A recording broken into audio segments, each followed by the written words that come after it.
मंडल को और कार्यशाला के आयोजक को आज से बहुत साल पहले गुरु श्री राम सिंह यहाँ संगीत का बीज रोपण कर गए थे। जो उनके सामने फोटो रखा हुआ है, इस क्षेत्र में पहला बीज रोपण शास्त्रीय संगीत का यही किए थे। उसका कुछ बीज बहुत आगे तो नहीं बढ़ा, लेकिन गाछ जरूर हुआ। इसमें एक गाछ दो गाछ हम देख रहे हैं कि उनका बीजा रोपण का दो विशाल गाछ बन गया। एक श्री रामनारायण जी और दूसरा श्री वीरेंद्र उपाध्याय जी। ये दोनों आदमी के चलते आज शास्त्रीय संगीत यहाँ पर ये फूल फल रहा है और ये वृक्ष से ये शाखा सब निकल रहे हैं। अगर ये सही रूप से करें तो इस वृक्ष में बहुत बड़ा सफाई हो रहा है। और सबसे बड़ी बात है कि लड़कियों को शास्त्रीय संगीत देने से कम उनके बच्चे बेसुरा नहीं होंगे, बेसुरा नहीं होंगे। और हमको अच्छा लग रहा है कि उस लड़का के बच्चे भी बैठे हैं, ये भी सुन रहे हैं। ये बचपन से सुनेगा तो इनके बारे में इन लोगों को बहुत आइडिया होगा। और आज ये राम सिंह जी बदौलत इस क्षेत्र में शास्त्रीय संगीत से लोग परिचित हुए। अब इसके पहले क्या से हमको जानकारी नहीं है, क्षमा कीजिएगा हमको, लेकिन हमारे नजर से राम सिंह जो इस क्षेत्र में काम करके शास्त्रीय संगीत के बदौलत शास्त्रीय संगीत लेकर सबसे बड़ी सराहनीय काम थी। और आज उनका बीज बोया हुआ ये वृक्ष का रूप लेते जा रहा है। हम लोग अभी आज चूंकि कार्यक्रम में बहुत विलम्ब हो गया, तो हम उसी ढंग से इनको सभी छात्राओं को 4-5 राग हम बतलाए हैं 7 दिन के अंदर में। और धन्यवाद इन लोगों को करेंगे ये सब के सब निपुण इसको उठा ली है, निपुण रूप से उठा ली है। और करना और नहीं करना इनको बड़ी मत करेगा, लेकिन अभी जो करेंगे आपके सामने प्रस्तुत करने जा रही है लोग। अभी हम भैरव राग में जो दिए थे एक सरगम की कुछ सरगम, और उसके बाद इसी में गणेश जी चूंकि प्रथम पूजनीय है और इस क्षेत्र में हमारी प्रथम कार्यक्रम है, तो इसलिए गणेश वंदना और सरस्वती वंदना हमको रूप रखे हैं। इसके बाद आपको जौनपुरी राग में विनय भगवान के विनय कर रहे हैं, ये हमको अपने हिसाब से आप कीजिए। तो अभी आप भैरव राग में सरगम गीत सुनिए थोड़ा सा।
Ah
गणपति गुरु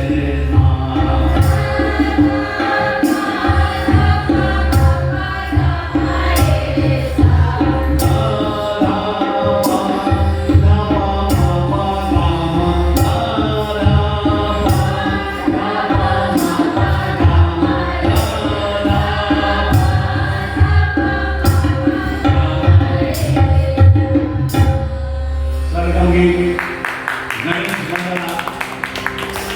गणपति गुरु गणेश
है